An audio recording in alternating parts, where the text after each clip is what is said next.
comes out soon, Andy, because I got to get back to my taxi. Oh, he'll be in soon, Amos. And thanks for coming down to give me a more support. I wonder how much they're going to fine you for going through the red light. Well, they oughtn't to fine me nothing, because it wasn't my fault. But, Andy, after you had gone through the red light, you kept on going for a couple of blocks. How come you do that? Well, Amos, I got a legitimate excuse. I was asleep at the time. You would the judge to be pretty tough on you for this if he wanted to. Well, I was prepared for that. A fella give me some names of some important politicians in town, and if I wakes him into the discussion clever like, it'll make a good imprint on the judge. That'll make him think I'm knob-hobbing with big shots. I got the names written down here. Oh, Andy, I don't think you ought to do nothing like that. You know that ain't right. But now listen, Amos. Hear ye, the municipal court of the city of New York, section 102. The court is now in session. The city of New York versus Andrew H. Brown, traffic violation. The defendant will approach the stand.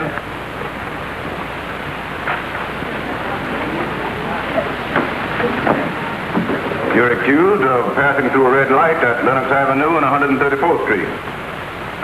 Charlie McNamara is there to say hello. Are you guilty or not guilty? He's Eddie Donahue's right-hand man. Are you guilty or not guilty? Well, it seems like I is, and it seems like I ain't. It seems more like I ain't than it do like I is. You must answer yes or no. I must, even if I hangs around with Cookie Vincent? Mr. Brown, did you or did you not go through a red light? I did, Your Honor. Fine, $10. Yes. The complaint also states that you were driving at the time with a 1946 driver's license. Why didn't you renew it? Well, I tried, Your Honor, but I flunked out on the eye examination. The fine for that will be $10 suspended. But I ain't got another $10. I said I would suspend it. Well, how can you spend it if I ain't got it? I'm suspending this fine on the condition that you do not drive your car until you have been fitted for glasses and have taken a new driver's test. Yes. You may pay the other fine on the way out. Lefty Hooligan sends best regards. Pay your fine and get out.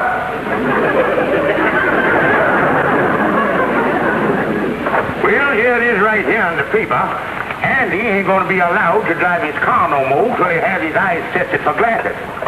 Then he got to take a new driver's test. Then on top of that, he got fined $10 for driving through a red light. Well, that'll never happen to you. No, I'm a good driver, all right. Driving is second nature to me. I drive like I parked the car. Yeah, the flat tire. That isn't what I mean, George. You'll never get a ticket because you don't own a car to go through a red light with. Now, wait a minute. You ain't going to start that car stuff again, is you? Start stacking these, George. Mama, don't you think it's about time we had a car in this family? Baba, I am a guest in this house, and I have made up my mind that I'm not going to say anything that will upset this house one little bit. I'm 100% neutral. Now imagine living in these days and times and trying to get along without an automobile. There's no excuse for it. Well, we'll get automobiles someday. That is when they get them perfected. They are too dangerous. And when I think of you out driving in a car all alone, there might be a crash. The car turn over 2 or 3 times. Oh, honey, I couldn't bear the thought of it. Oh, George. Yeah, I mean it, honey. It costs a fortune to get them cars fixed. George, do you realize we haven't had a vacation in 22 years? If we had a car, we could get away sometime. Ain't that right, Mama? Therefore, I'm sorry, but in these arguments between you and George, I must remain neutral. But if he was my husband, he'd get me a car, I'd break every bone in his body.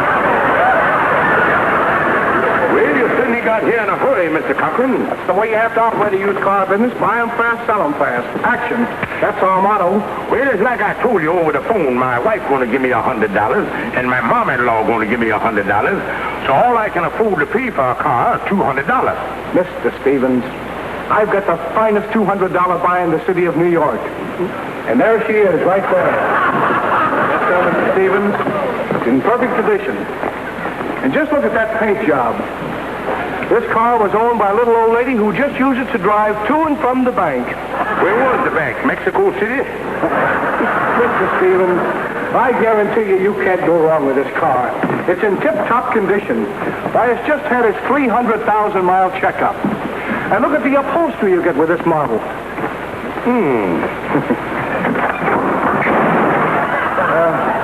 That's one of the features I was just coming to. If you park your car too far away from the curb, you just turn the door handle and you've got a ramp right into your car. Mr. Cochran, that little old lady what owned this car, she didn't drive in jalopy races on the side, did she? Stevens, I'm glad to see that you've got a sense of humor. Now, frankly, Mr. Cochran, what I want to know is how the car runs. Like a dream. Like a dream. I tell you what, let you and me hop in there and turn her over. Go ahead, you get behind the wheel.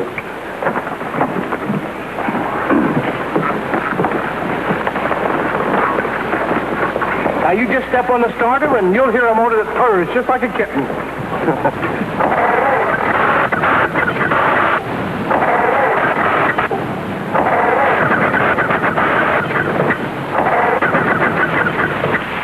What's the matter with the thing?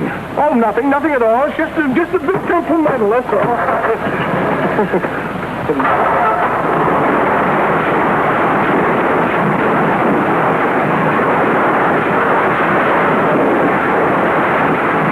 Let me out of here! Let me out of here! Let me out of here now! Oh, what happened? Well, nothing. It's just a little dirt in the carburetor. Yeah, I had heard of dirty carburetors, but that is the filthiest carburetor I done ever heard of. I don't want the car, Mr. Cochran. Hey, Max, you don't want it. Oh, so you don't want it, huh? Well, I tell you, Stevens, you're making a big mistake. But I guess you know your own mind. You passed up the buy of a lifetime. This is one of the finest automobiles in its price range available on the market today. But things like this don't come up very often. You passed up an automobile that would give you thousands and thousands of miles of comfortable, smooth, trouble-free driving. But you're the boss.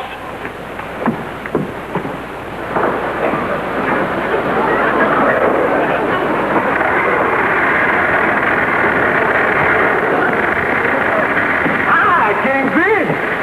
Hi, Calhoun. What's eating you, bud? You look like you did the day they told you your mother-in-law was going to live. Calhoun, I in a mess of trouble. Sapphire and her mama want to tour the country in a car, and I ain't got enough money to buy a car that'll hold up. You know, it looked like everybody's having car trouble today. I just left Andy, and he told me that the judge ain't gonna let him drive his car no more till he takes a new driver's test with glasses. Yeah, I heard something about that. The good car, all right. Worth about $600. I wish there was some way I could get the thing away from him. Well, now, there's two ways that you might be able to get that car away from Andy. One way is to go up to him and offer him what the car is worth in a fast, straightforward way. Yeah. Of course, there ain't no sense in getting mixed up in no crazy scheme like that. Well, Calhoun, I ain't got but $200. What's your other angle? Well, now, before Andy can take his next test, he got to get fitted for glasses. I was just thinking that if the eye doctor Andy went to was to tell Andy that it wasn't safe for him to drive the car, glasses or no glasses, he might be willing to sell the car cheap. Calhoun, I think you got something there. Yes. But where's I going to get an eye doctor for him that would do a shady thing like that? Oh, you think of somebody. Well, so long, Calhoun. So long, doctor.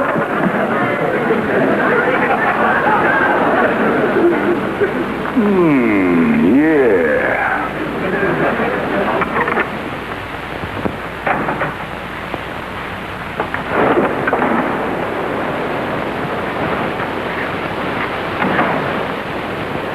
Hi, Kingfish. What you looking at? Oh, I'm just looking down there at the Lincoln Field, Andy, 6 blocks away with my normal vision. Oh. I want to see what time the prices change. I've got to get down there before 6 o'clock, or they go up 25 cents. Wait a minute, Kingfish. How can you read that sign from here? I can hardly see the theater. Just a normal vision, Andy. Look at them 3 ants crawling around on that telephone pole over there. Well, I don't see nothing. One of them got a crumb of bread in his mouth. Whole wheat.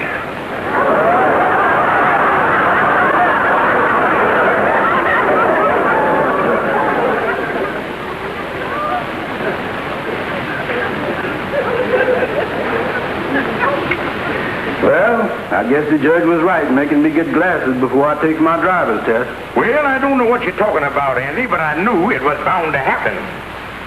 Now take eyes like yours, the muscles of the murine tighten up and press against the belladonna.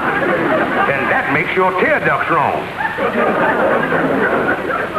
You know, sometimes I see a couple of spots going before my eyes. That's them ducks swimming by. Wait a minute, Kingfish. How come you know so much about all this stuff? Well, Andy, I never told you before. In fact, I never told nobody. But I've been taking a correspondence school course in optimistic. Certainly, Andy. And here's my diploma right here. See there? Where it says I'm a full-fledged obstetrician. Look, Kingfish, I got to go to an eye doctor to get fitted for glasses before I take my driver's test. I guess you was as good as any other man. Well, Andy, when you taking this test? Tomorrow morning. Well, that gives us plenty of time. Why don't you stop in here this afternoon about 4 o'clock? Then I'll have in all my tools and equipment, and then I can really take care of you. 4 o'clock, huh? You couldn't make that 3 o'clock, could you, Kingsley? Oh, no, Andy. I'm pressed for time as it is. I got a reporting operation to perform before I take you. I got to remove a cataract from a man's eye.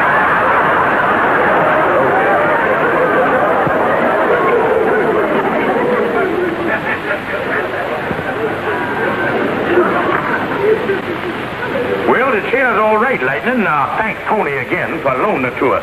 Yeah. Here's the glasses that was left in the large hall off in town. There was a lot of misses. Well, we spread them out here on the table. It'll brighten up the place a little bit. There's some nice ones here, too. I wonder who this one could have belonged to. Uh-oh. There's one pane missing. These here, they belong to Sam Simpson. He had a maid with one frame left over. He did? He had the stigmatism in one eye and the itch in the other. So, Oh, get on out of here, Lightning. I'm just thinking of people. We'll right on up. Well, Kingfish, yeah. What do you mean barging in here like that? This is a medical office, and every patient got to have an appointment. Now, don't come in until you hear your name called. Now, get on out of here and don't come back until you does.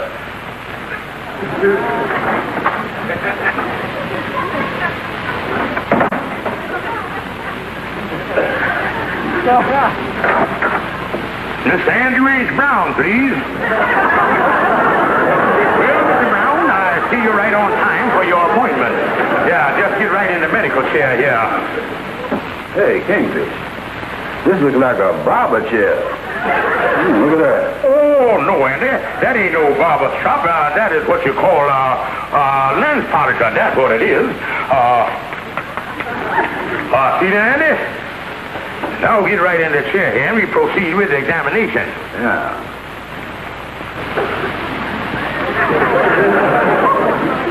Yeah, I guess I'll take a look here.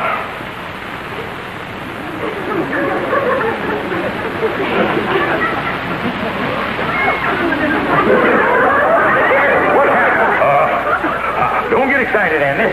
What did happen? Be calm. Everything's under control. There you is. Now we'll proceed with the examination. Now I want you to look at that chart over there and cover up one eye. Now, what's the first letter on top of the chart there? That's a M. Now take that hand down and cover up your other eye. Now what do you see? The M? Still seeing, huh? Well, now cover up both eyes. Now what do you see? I can't see nothing. Just what I thought. You've got a stigmatism vision of the optical illusion. Yeah, but when I spread my fingers open, I can see through the cracks. Oh, certainly, Andy. But you don't want to be walking around all day with glasses with cracks in them. Now we'll proceed with the next test. Now, Andy, I want you to put this paper right up in front of your face. Closer. Put it right up against your nose. Now, Andy, the print that you see, is it blurred? Yeah. Well, is it blurred clear or blurred?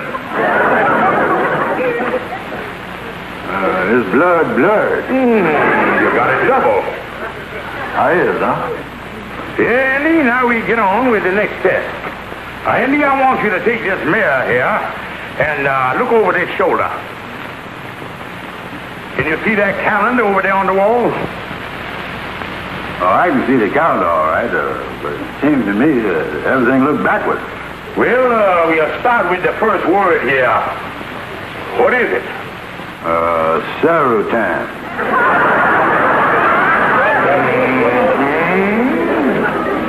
Just what I expected. What you mean? Your eyeball is in the wrong socket. Oh, me. I was really messed up, ain't I? Well, Andy, I didn't want to tell you before, but that's the situation. Even though the judge told you would have to have glasses to take your driver's test, I don't think it's going to do any good. Now, in my own professional opinion, you driving a car with or without glasses is a menace to society. Oh, me. But, Andy, I know what worrying you. You does? Yeah, you giving up driving and you are stuck with a car in the fallen automobile market.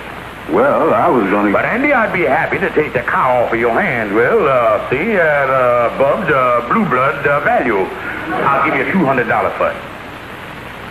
Well, Kingfish, I know you're a good doctor, but before I gives up driving, I think I'll see another eye doctor to see if he can fit me with glasses. Now, wait a minute, Andy. So you want to try a new doctor, huh? Well, Andy, if you insist on glasses, I'll give them to you. After all, that's the job of a eye doctor. Couldn't do you no harm. What kind of glasses does I need? Well, according to the examination, Andy, I think you need tortoise shell. I got a fine pair here. Good value, too. Look at that glass, almost a quarter of an inch thick. Slip 'em on, Andy. Okay. All right, now look at the wall over there. Can you see the chart all right? I can't even see the wall. Then we'll slip this pair right on over the top of them. What do you see now? I still don't see nothing. Well, there's nothing that you see. Is it any clearer with the second pair? A little, not much.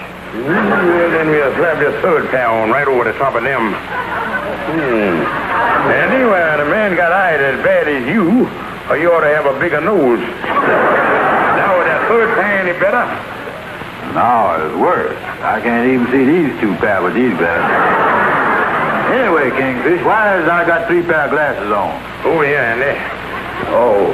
Well, Andy, speaking in optimistic terms, instead of 20/20 vision, you have got what we call 2 off 10, net 60. Diagrams your case, and I find that you won't need all 3 pair eyeglasses.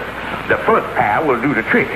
Is you sure... Is you sure these are the right glasses, huh? Why, certainly, Andy. Why? Well, I was beginning to see a little out of them now, but everything looked kind of small. Oh, naturally, Andy. Your eyes got to get readjusted to them. Well, will my eyes be readjusted by 10 o'clock tomorrow morning when I take my driver's test? Oh, sure, Andy, sure. But remember, don't use them for walking, just for driving. And be sure and wear them when you take your driver's test. Yeah, well, thanks for everything, Kingfish. Kingfish. What? Before I go, would you do me a favor? I'd be very happy to, Andy. Would you point me in the direction of the window over there? Why, certainly. Come right on here. Yeah, now right straight ahead there, boy.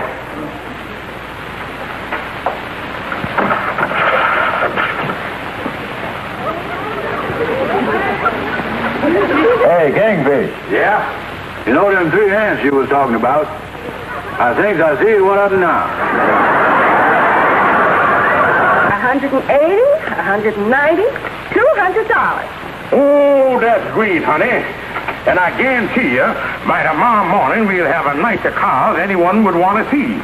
Well, now, just how you going about getting this car, George? Oh, it's Andy's car, but the poor boy got to give up driving on account of his eyesight. Of course, the doctor prescribed the best glasses, but there ain't a chance in the world of him passing the driver test. Oh, that's too bad. And the only thing you women got to worry about is where we're going on this trip. Well, I'd like to go back to Saratoga Springs again. I remember, Mama, when we were there before, you were very sick. But the Springs brought you right back to health. Well, suppose we go to Death Valley this time.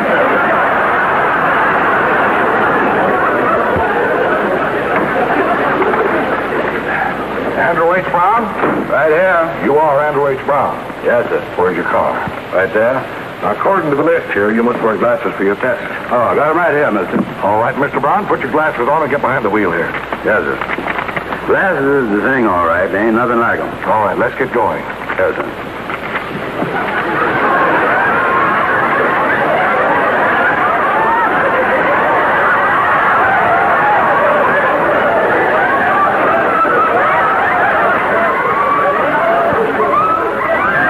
How do you like that? Somebody done stole my steering wheel.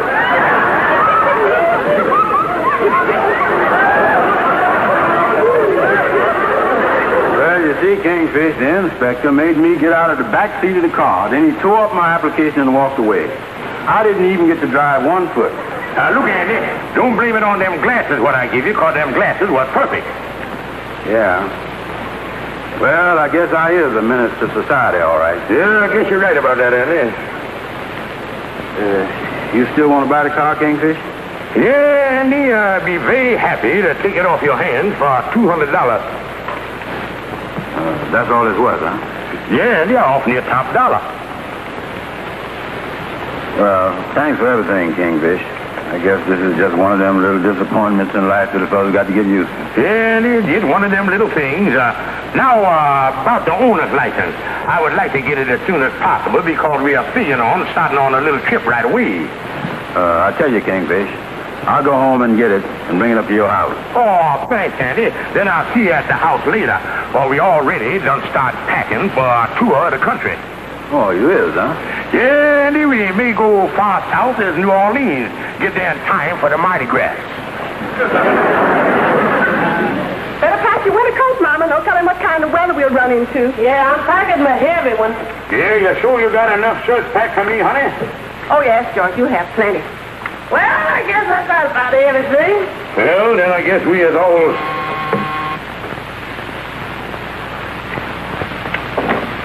Oh, did you bring the owner's license, Andy?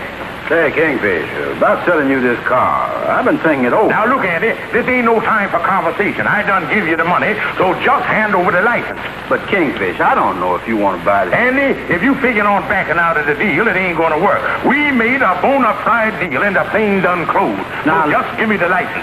Now, listen. Now, listen here, Andy Brown. We're all set to leave on a trip, and if you think you're going to back out of letting us have the car now, I think it's the meanest thing I ever heard of. But listen, Sam. As far as we're concerned, the deal is closed. Yeah, Come on here, George. Yeah, we ain't got no time to talk to Welchers, especially their excited Welchers. Yeah, but Kingfish... Ah, shut up. But wait a minute. Now, let me tell you about the car. But, Kingfish, if you won't let me back out of this deal... Andy, the deal is closed. Yeah, but I was just trying to tell you that I decided to give them glasses you prescribed for me another trial. And you is right. I was a minister of society. You is that. Now, where is the car? Right there, and it's all yours.